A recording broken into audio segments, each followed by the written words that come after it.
hybristophilia comes to mind. This is a paraphilia where people are aroused by people who have committed outrageous acts such as cheating and crimes, including the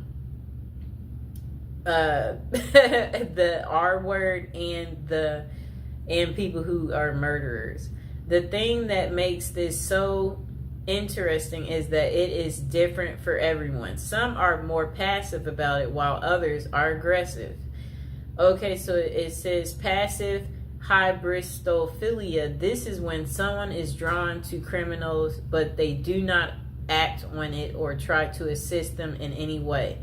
They may show passion through being an advocate for the prisoners or simply enjoy movies such as OITNB and Prison Break on a deeper level.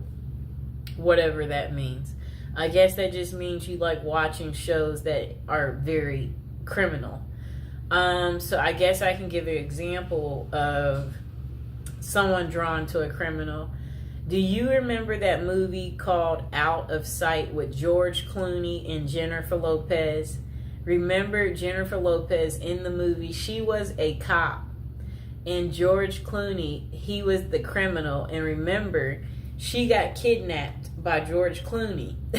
They created a romantic movie out of this situation. And J-Lo, she, had no man in her love life. Very good looking woman, And then here is this criminal that kidnaps you. And he's very handsome, okay?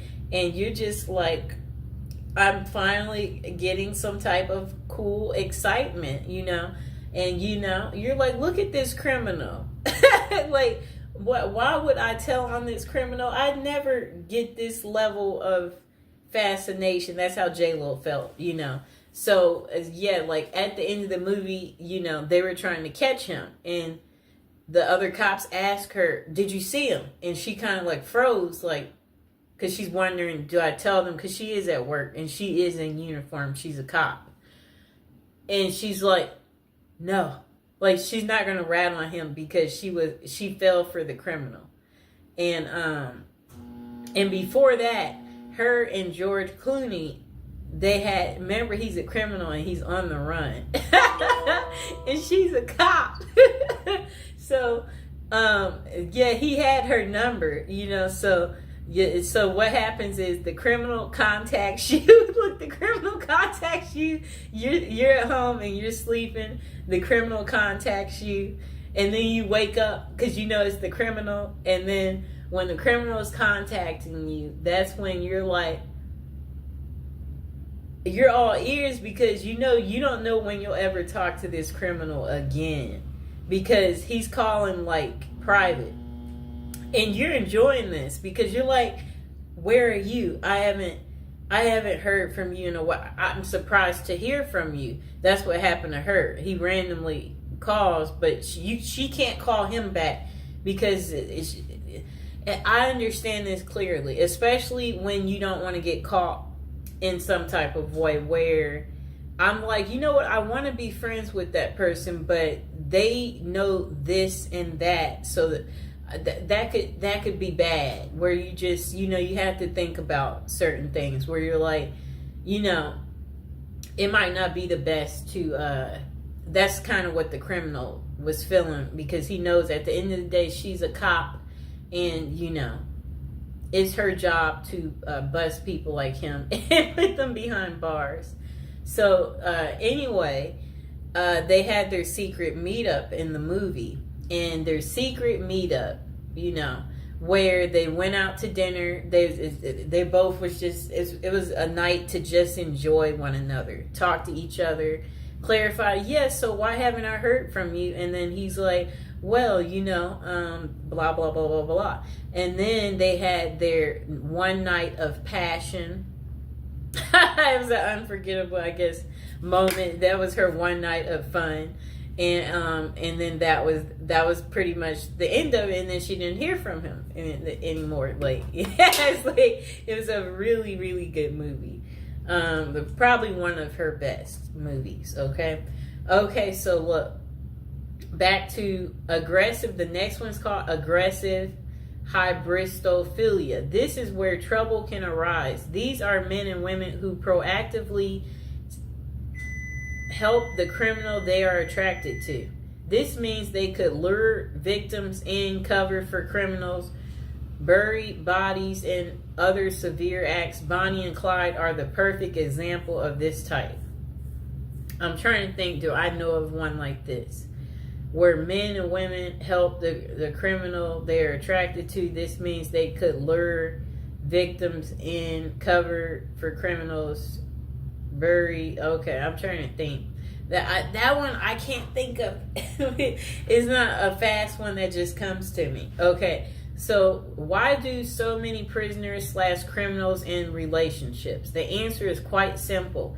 It is a mixture of hybristophilia, the desire for excitement from their mundane lives, the long distance passion, and the fantasy of it all makes people drawn to that lifestyle. In fact, there are over 40 different websites that cater to prisoner dating, such as meetaninmate.com.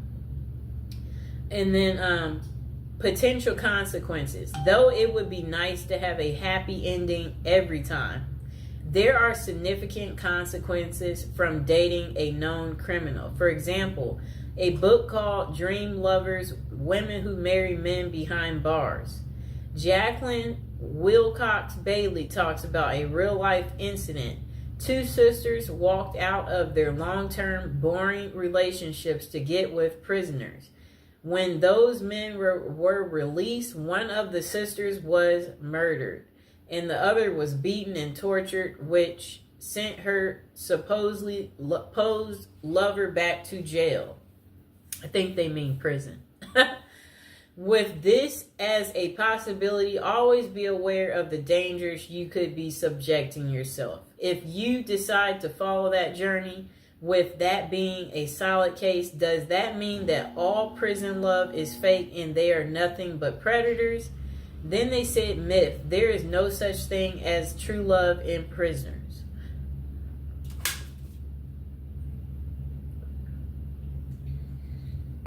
Okay,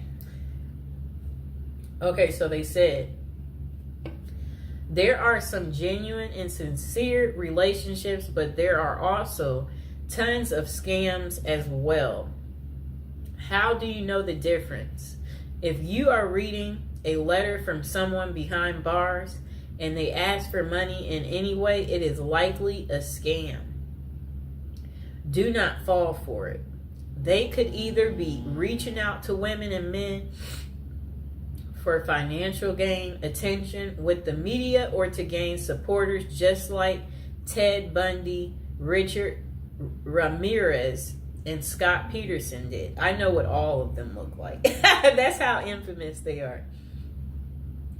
For the record, serial killers such as those noted above are less often associated with scams and writing letters. You may think that they are great at manipulating, but that is not the case with them. They get away so well with murders and crimes because they are bold, always act like they have nothing to lose, and never overthink what they are doing. With an IQ of below average, more love letters come from non-serial killers who are much smarter and think things through better. Okay, overall, use your best judgment. These people will not always con you. They may be truly into letter writing for human connection. That's kind of funny because like they crave the connection, so they're writing the letter because, you know, there are many people in jail who do not have family or friends to reach out to. So they turn to pen paling to feel involved, valued, heard, and feel like they matter. Though it may not always be about love, it can still be about companionship and support, and worth volunteering to help people such as them feel cared about. Bonus: how to craft a prison letter. One thing I noted the most about the letter I have how well written it is. There are no errors. The penmanship was nearly perfected and the message was very well contrasted. So how did someone in prison learn to write so well? One word: practice. Those who write love letters would use trial and error in their writing. For example, they would keep tabs on the responses they would get from their loved ones. When they said certain things, they would then work on perfecting in those areas to get even more positive responses. In addition, they could have utilized other inmates for assistance as well. More perspective is a catalyst for fostering new ideals in learning how to write a moving love letter or scamming someone successfully. If you want to learn to write a great letter, start with practicing. Use your feedback as a guide and never be afraid to ask for help so you can become a pro.